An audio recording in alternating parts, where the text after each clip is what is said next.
All right. Hey, guys. Good morning. Wednesday, hump day. Woo, woo. Free agency. It is 9 a.m. Central Time, Dallas, Texas. Things are ramping up already. Just saw Ward go to the Texans. So things are obviously fluid, obviously moving. I get into this thing, and of course, uh, Aaron Rodgers is top of the news. Um, a lot of fun. I mean, who didn't want to see the Jets be decent? I love Lazard and I love hate Aaron Rodgers just like everybody else. But here's the news, huh, babe? Yeah. When you stay to Oh, they're going to hit Burbank, me with an ad. you always get the Stephon whole home. Gilmore to the Dallas Cowboys. That is fun. What a day. Dono back, LVE back, Gilmore. I expect a couple more moves, right? We're hoping something with Zeke, something with Tyron. Oh, I'm spoiling the show. So, anyway, I got to get to the gym. I'm halfway through my Bang Energy Delish Strawberry Kiss. Do something good for yourself today. Take care of your mentals, take care of your chickens, and don't stop the side hustle. No time like a recession for a monster bounce back in your life. So hit me up anytime and go Cowboys. But this is me trying to cram through a 3 rounder, obviously early, but I just like to do this. The systems and the computers are not going to get it all right. They're not going to be as up to date. And I feel pretty good about most of the teams. There's a couple giant asterisks out there. Thanks, Aaron Rodgers, Raiders, stuff like that. But we'll get into it. Let's go. Carolina Panthers. I dug and dug, and they're taking Bryce Young, number 1 overall, right? Or CJ Stroud. New look, new offense, pretty stacked defense. They're a little mysterious, but big moves making the draft fun. We appreciate it. Texans, same thing, right? Obviously, you think DeMarco is taking defense to the max or whatever, right? And building kind of like the Cowboys feel like they are. But there's only one team in Texas. Let's just be honest. And they're taking CJ Stroud. What a fun, dynamic franchise type of guy. I'm into it. I like it. And then that gives the Cardinals Will Anderson. No question there. Colts are one of those kind of iffy teams we're thinking are, digging in for a rebuild, refresh. And we're going to give them Will Levis, kind of rando. But all these guys got to go somewhere. So that's what that is. And then Carter, with the gas mask situation. Oh, wait. Not a gas mask. A vehicular manslaughter incident. Trying to slander anybody. It wasn't him. Wasn't in the car, whatever. Didn't he get out? Cops probably told him to get the hell out of there. But anyway, he's a good dude and a damn good football player. And the Seahawks steal that one. Wouldn't that be a game changer on that horrid defensive line that we expect so much better from up there in Legion of Boomtown? And then this is my favorite. I loved people throwing Anthony Richardson up there to the new knee capping Detroit Lions. I love it. And we're all thinking, 15 or whatever, but there's no way. There's no way. Raiders would take him. Falcons would take him. Somebody would take him. So we're taking him now, and things fall in. I'm excited for the Bears. Holy crap, Bears free agency. I'm so excited for the Lions and the Bears to be what we want to talk about. I'll go up to Ford Stadium. Hell yeah. I'll go up to Soldier Field before they replace it with a dome. That's a bucket list. 100%. And I have saved all of the Bears GM memes. They're fantastic. And he's cooking. Cooking. Raiders, right? That's one of those up in the airs. What are they doing up there? But we're just going to shore up that O line. They've got a fairly dynamic looking offense all of a sudden. Jimmy G, say what you want about him another time, but offensive line. And I apologize. I'm building these the way I would build these. For some reason, the top corners were just hanging around, and the top wide receivers were just hanging around in this first round because I'm stacking offensive lines and defensive lines. There are only so many big men in the league, and good ones are hard to find and hard to come by, and you can't have enough. As we see in a 17-game series, season, and extended playoff stretches, you need enough big men to make it. So we'll take a big solid guy there. Falcons, again, do we know what they're doing down there? I don't. I think Ritter could be fun or whatever. Pits, pieces here and there, but whatever. Tyree Wilson is an absolute specimen. I mean, just watching him, it just jumps off the tape. It's super stupid nuts. If he could get somewhere that they could, you know, teach him some technical stuff and some high level, I just there's a lot of potential there, right? For me, he's kind of the who's the guy Jax took last year, Walker, or just raw freak with so much potential. Definitely, definitely something to watch in the next couple years. And then we get to the Bears, the Bears, and they get Skronsky, Lombardi, touched gold. I was not super high on him at the beginning of this process, but the more and more I watch and just he and JMS, the center from not Michigan, Minnesota, Missouri, wherever he's from. Those guys are built different, man. Those are some big ass corn fed just blocks. They look like they came out of Minecraft, Shoulders are 5 feet wide, hips, stance, butt, legs, arms. I mean, those are brick shit houses.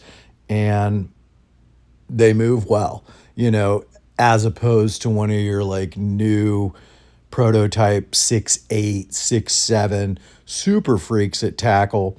These guys are just versatile, big ass blocks for your line, and it's cool.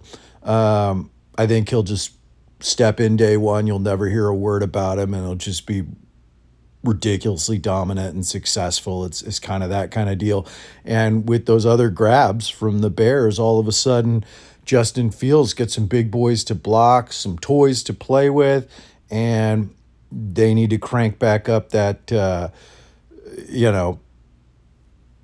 fearsome Chicago defense that, has basically been my whole life. So that's an exciting thing happening up there.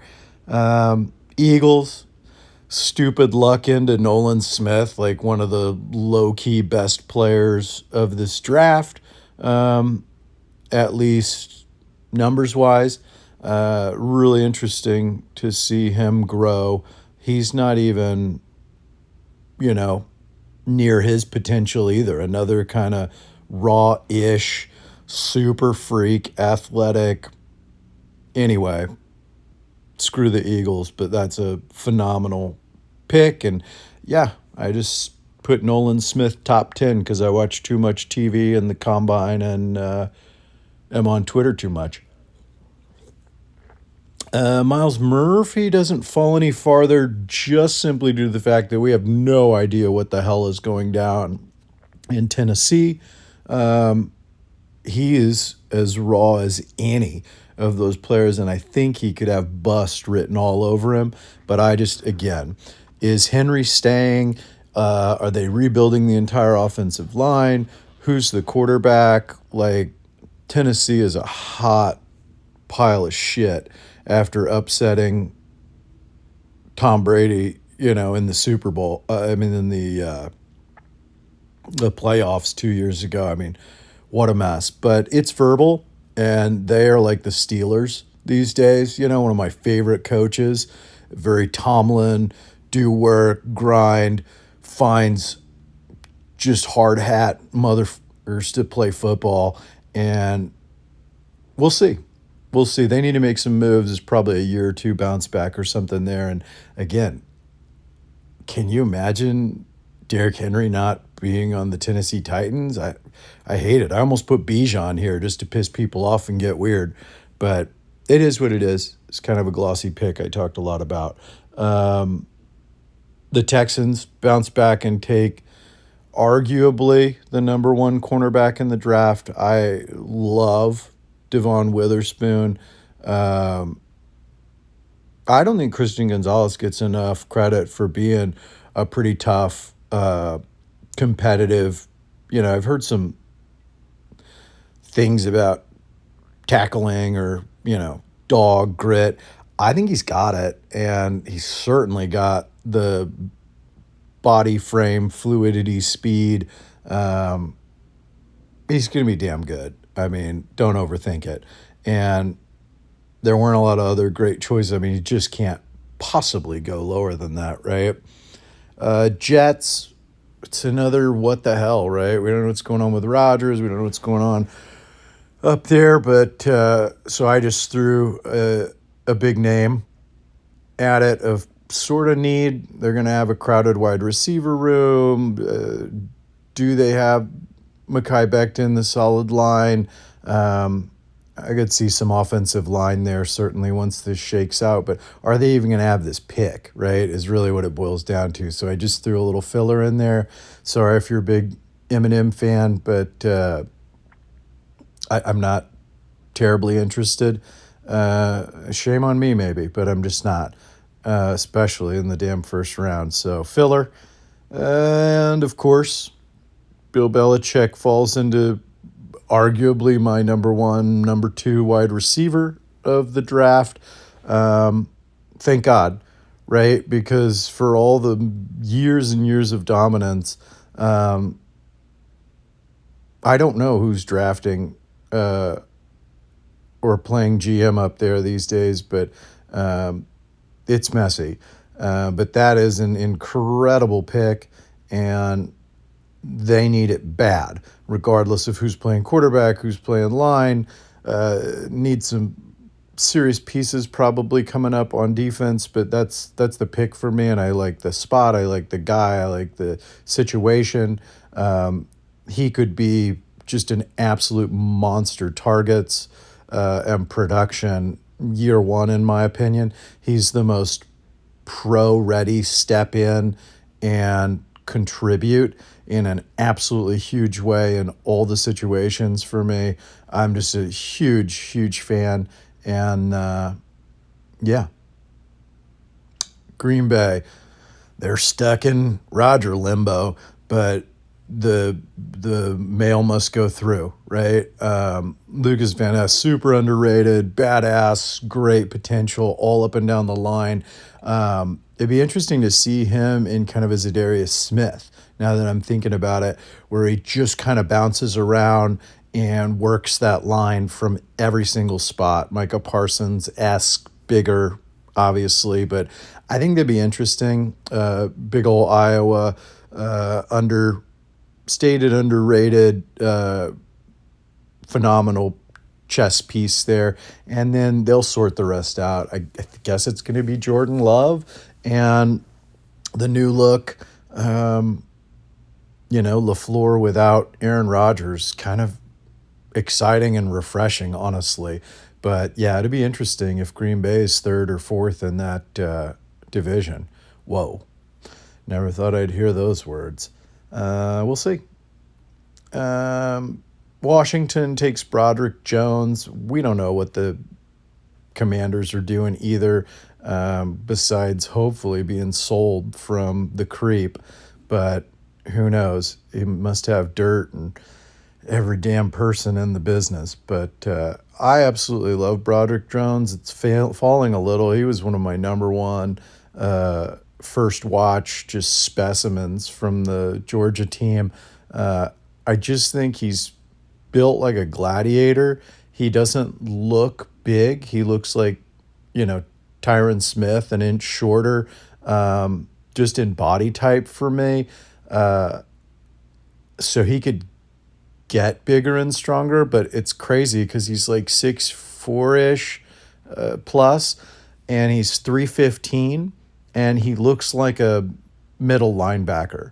He's just so ridiculously like he's built like a kind of like an hour like two diamonds on top of each other, the strongest shape and geometry and in science. And I just something about him, watching him in Georgia in some of those big games, he is electrically explosive out of the stance, forward and backward. He could improve, right? In your pass pro, everybody can. And anchoring a little bit, which I think some of that seat of the pants, big boy weight in the pros could help. But I just think the guy is like secretly has the potential to be a rock star. He's so fast in space, and it was almost like this is the part that I look at in scouting. Pro tip from a pro-am. When he's it sometimes look like he's just going through the motions because it's so easy and basic, and he's so much better than the guys he's playing against and with. It almost looks like he moves too fast, or does the move too fast, or gets through to the next piece too fast for the flow of the college game. And that explodes off the tape for me and says, this guy's going to stack up and kick the shit out of pros, right? Is that when it looks like he's playing with little kids and he's too good, too strong, too fast, too smart for college, that's a huge Stephen Jones blinking light for me. I don't know, football, the X's and O's of offensive line play, but that guy looked like he was playing in the, Pee-wees compared to a lot of the players he was up against. And that's in the frickin' SEC. That's in the conference championships. That's in the tournament of the college game. So I just can't say enough about him, and we'll see. I could be completely wrong, but that was a special one for me. And perfect dovetail or next guy here is O'Cyrus Torrence, my second favorite lineman coming into this process. And he's the opposite. He's built like a potato with, toothpicks for arms and legs in build. Avila, I feel, is built the same way. And it turns me off because I worry about those little limbs and things for durability and longevity. But what the hell do I know, right? That's what doctors are for. The guys can play. And somebody's been really digging in on Avila having that guard center flex, which is an underrated benefit with Biotish being a contract year next year, but that's for another day. O'Cyrus Torrence is giant and sloppy, and he isn't particularly, super fast or a big mover, but at guard, I mean, he's just a giant boulder sitting there, right? I mean, he had to get down to 330 for the combine. Are you freaking kidding me? That's a big boy. And I don't know, maybe I'm just being nitpicky on health and stuff and like really being ridiculous on these guys. For some reason, he's moved down quite a bit for me. Somebody will take him. Like I said, everybody needs big guys, and somebody will take him in the first round as the top guard, I think. But for me, there's a lot of improvement there, and that's the thing you don't know, not talking to these guys, not sitting down and talking shop, is what's his ceiling, right? His floor is a solid dude in the middle of a line just plugging shit, right? Run road grader, but can he develop the hands and the fine techniques and that higher level, pro level pass pro? That is an absolute art. But I don't know. I hope he does. And so here we go, right? We take Anthony Richardson at fifth, sixth overall, and then you score the best cornerback potentially in the draft. And I just think you can't overlook it. He can't fall any farther. It's ridiculous. Like I said, I was stacking lines, stacking big men, but these guys are really talented. And Devon Witherspoon and then Joey Porter going to a depleted Bucks is the same situation, right? Porter is an elite talent. The grabbiness really freaked me out. But when I'm watching, he doesn't have to do it, right? I think maybe he just can in college. I'm hoping that's the case. And he and Devon Witherspoon could just be absolute superstars in the league. In my opinion, maybe I've just watched a shitload of cornerback because I didn't know Stephon Gilmore was about to be a Dallas Cowboy. Gilly Lock, I'm so freaking hyped. You guys don't even know. Somebody, one of the scouts that I watch on YouTube, great dude, especially for line play. If you're interested, I'll link it up here. But he said he had the balls to come in, show a little tape from Gilmore last year. Apparently he had a back thing or a little issue with leg thing that he got cleaned up in the offseason, Gilmore did, and that may have been why he was so fresh and playing with such confidence and swag again. Just a little insider tidbit.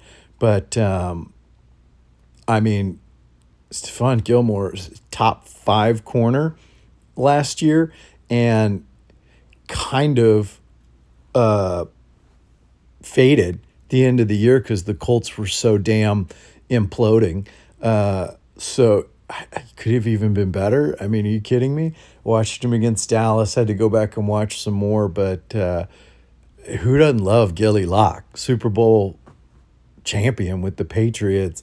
The scout said Trayvon Diggs might be the second best corner on the Cowboys. Woo!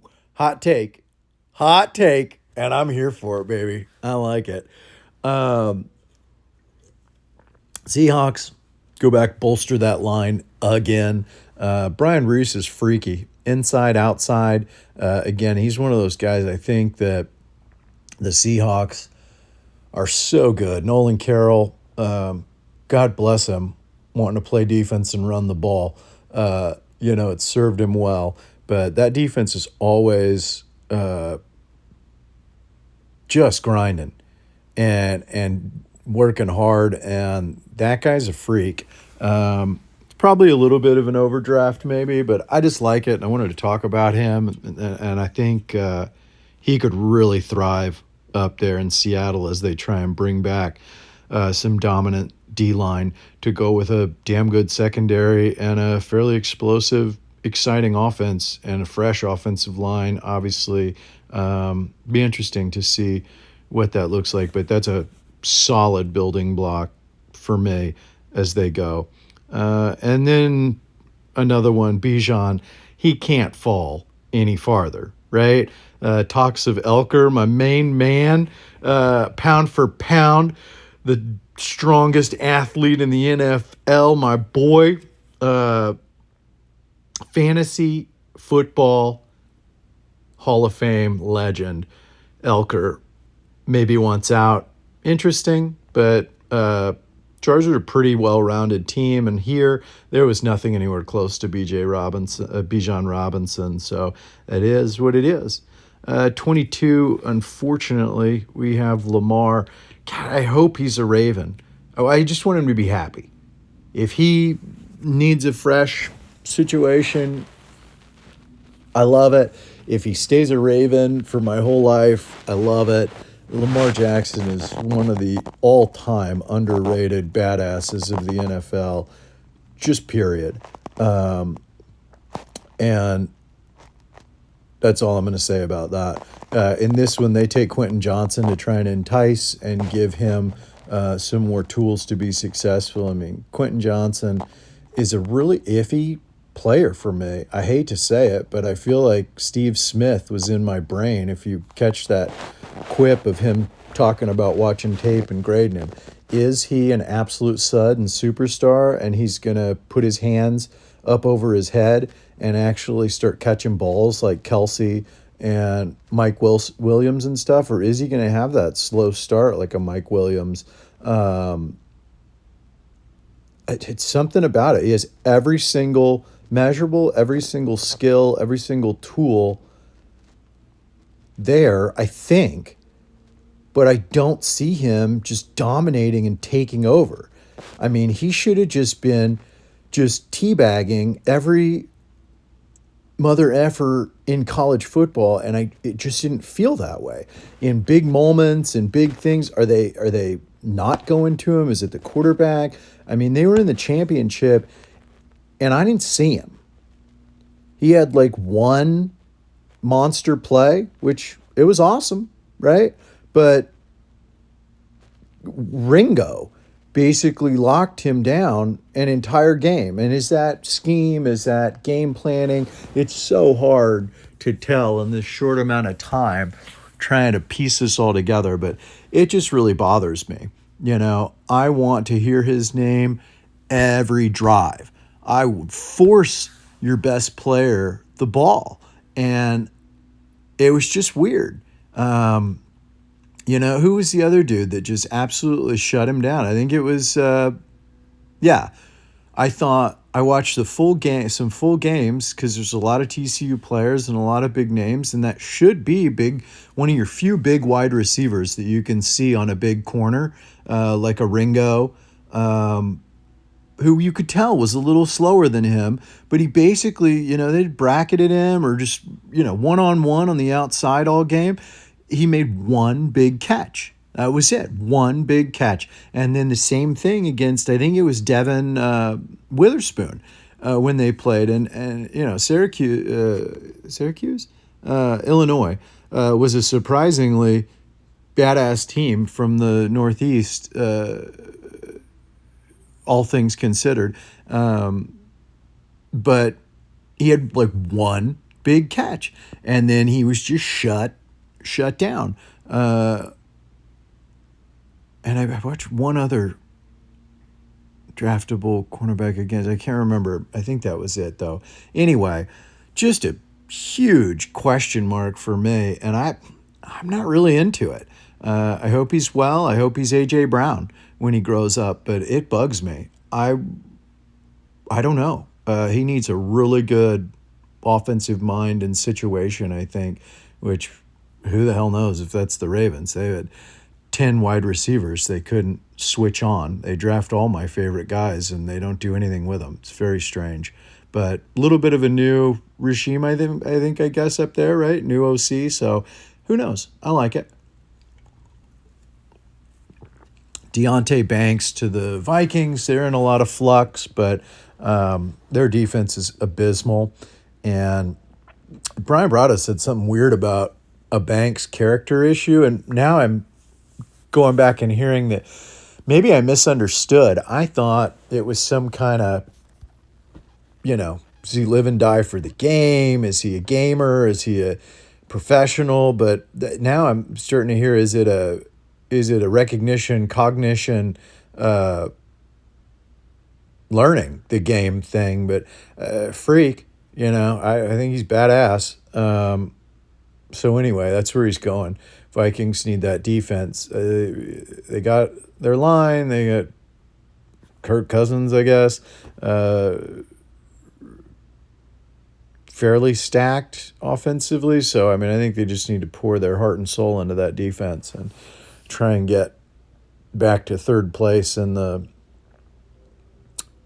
NFC North potentially. Wow, that's fun. That's exciting. Um, Kalijah Cansey is one of my favorite players potentially in this draft. And you know I love Doug Peterson, and the Jags are loaded, and that would be just a nasty bonus, freaky item uh, in the center of their D line. Um, he's gonna wreck. He's gonna wreck some people's days. You just wait and watch. Um, Especially a great situation. Allen, a lot of young, great people on that line. Like I said, Doug Peterson, staff, environment, um, great player, great situation. I love that. New York, man, they're making me nervous. Making all the right moves. If you like Danny Dimes, am I going to get back on the Danny Dimes wagon? Am I? Maybe I am. Oh my gosh, the Giants are putting together a team up there. All right. Thibodeau, all the way through, baby. Who's the scariest one? Waller. Huge respect for Waller on a personal level. Congrats on the wedding that McDaniels apparently spilled the beans on to the press or something, and then they get married in Vegas, and he ships Waller to New York. That was a weird deal, man. That whole thing is weird. I low key hate that guy. McDaniels, is he Bill Belichick genius out there right now, or is he a complete bumbling idiot? We'll see. He is definitely cleaning house and bringing in his guys. That's for damn sure. They'll probably suck. Anyway, doesn't matter. It's Vegas, right? Party. So, New York, scariest player, that Colts linebacker they brought in, because Shaquille Leonard, my man, is going to be back in Indianapolis. So they ship off. There's no way I'm pronouncing his name right off the top of my head, but he's a monster. And they got a solid D. Probably some cornerback safety-ish, but I like Jordan Addison here. I'm not going to let him go any farther. He got really shit on in the pre-draft process, but the kid produces. He potentially Antonio Brown type of a guy. Quick, open always, just quarterback friendly, can catch it all the hands. He's just a Swiss Army knife for your offense. And I like it. It's hard here because New York has a lot of little shifty gadget type wide receivers, and they don't have the guy. But Waller, interestingly enough, could be your big and your red zone and your short yardage and your stretch and your X in a lot of situations. And Saquon is going to get a lot of attention. And then all of a sudden, your line's playing better, your defense is really good, and Jordan Addison could be a rock star up there because nobody else has taken the torch. What, Isaiah Hodges or Sterling Are you freaking kidding me? So, interesting, right? I hate to say they have 3 or 4 of the same player, but I can't let them fall any farther. And so here we are with my maybe second favorite wide receiver all of a sudden in the draft. I was not super high on Flowers. These guys are all kind of like a different sport coat for a different night of the week for me. None of them wow me, and I almost like all the bigger receivers in the middle of the draft anyway. But the more and more I watch Zay Flowers, the more I think he is an absolute rock star. And we don't have a Cole Beasley. You could mock this, draft this a million different ways. Obviously, my preference would be DeAndre Hopkins, CeeDee Lamb, Michael Gallup, Simi or Tolbert, whatever, and Pollard, another running back early in this draft, and our tight ends. But I think Zay Flowers could work, and if there are none of my guards, linemen, sitting here staring at this, I now feel like we are going to take Avila at 26 because he damn sure didn't make it to 58. Freak. Or a John Michael Schmidt here. Yeah, I'm hoping when I turn the TV back on, we've taken one of the guards. There's 3, 4 really good ones still out there, even with Reisner and Nate scooped up, Powers, excuse me, and Nate and Reisner, I think, is still out there, actually. Worth a Google. There's a couple really good guards out there, and that would make me feel a hell of a lot more footloose and fancy-free coming into this bad boy. It's the right place to spend the money. Maybe, right? It's all fluid. Man, this is going to be a 5-hour video. Brian Branch, beastie, and Buffalo's secondary is in shambles, and it didn't even hold up in the playoffs last year. So interesting to see what happens back there with the Banger brothers. CBs, there's a lot of flux there on the backside of their defense, in my opinion.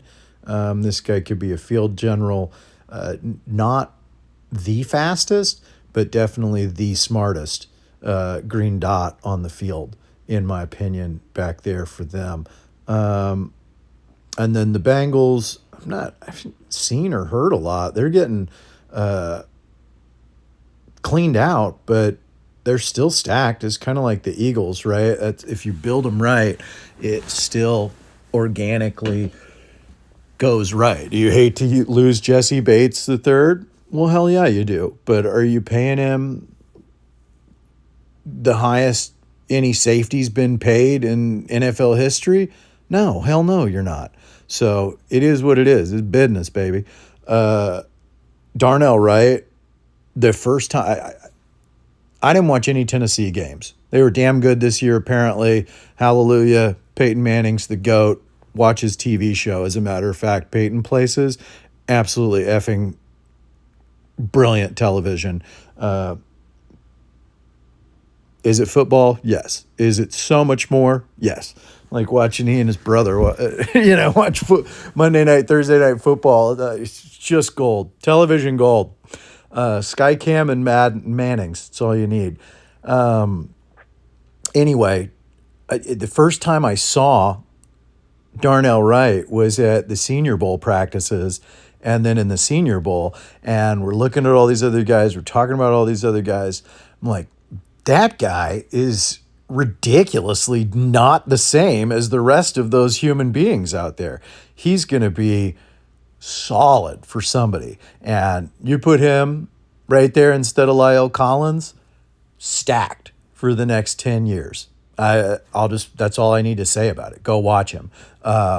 He wasn't getting a lot of talk, hadn't really heard a lot about him. That dude is damn good at football, damn big, great feet, great hands. I'd put him up against almost anybody in this class. I really would. And maybe it's just a little favorite. And I watched more of him once he caught my eye than some others. It happens. But I think that guy's really good. at tackle or guard in the NFL. I do. Um, just a hunch. Saints, who the hell knows what's going on down there? You guys know I'm not a big Derek Carr fan. Can he spin the pigskin? Abso-freaking-lutely. Can he make all the throws? Abso-freaking-lutely. Do I trust guys that wear nail polish and eye makeup? No, I'm just kidding. You guys see that stuff on the USC quarterback? Is that who it is? 13, the Tim Tebow with nail polish. Who gives a shit? What a bunch of weirdos, man. If that's what you're worried about, you need a hobby. You need a serious hobby. Go get laid. But or whatever. But I don't know what's going on down there in the Saints. Derek Carr bugs me. I love his brother to absolute death, and for some reason, Carr just gets under my skin, man. He just bugs the shit out of me. And that baby back bitch stuff last year, was he getting bullied out? Maybe. But, you know, in the words of the strength coach for the Cleveland Browns in draft day, you know, beat him out. Just beat him out. Compete. Beat him out. Don't be a baby back bitch. Anyway, he'll go down and probably, you know, be a 4,000 or 5,000 yard passing quarterback in the Bayou and still not do shit when it matters. So Kincaid would be a good weapon out there. You got Thomas, who knows, and you need, you know, that's just a reliable Waller for Derek Carr, so to speak. So I like it, and I'm not letting him fall out of the first round just for fun, right? I think that's 2 tight ends, so I don't know. Eagles, dumb luck into another ridiculously great player. As they're kind of refreshing that D-line, I like Drew Sanders as a Micah Parsons. Before we got Van Der Esch back, I was starting to kind of dig into these linebackers, and it's a deep class. I think there's some amazing flyers late, and it's extremely top-heavy with your 2-3 top guys. But Drew Sanders is not just a linebacker, and I should go back and watch more. And is it Arkansas? Yeah, but they play against some teams. And what's interesting is Drew Sanders is like your Micah Parsons, your Lamar Kendricks, potentially, right? That's his ceiling for me, is he could rush like crazy off the line, and they did that an absolute ton in his last year. And you almost hate to see that because you want to see the coverage, you want to see the other stuff. But he can punch through untouched on runs and pass plays from any position behind that D-line. And it's really interesting and really electric, and there's a lot of potential there. If he's also that field general and stuff, he could be a legit chess piece for a lot of teams in a lot of different ways. You know, if he can just turn his back and cover, I mean, unbelievable.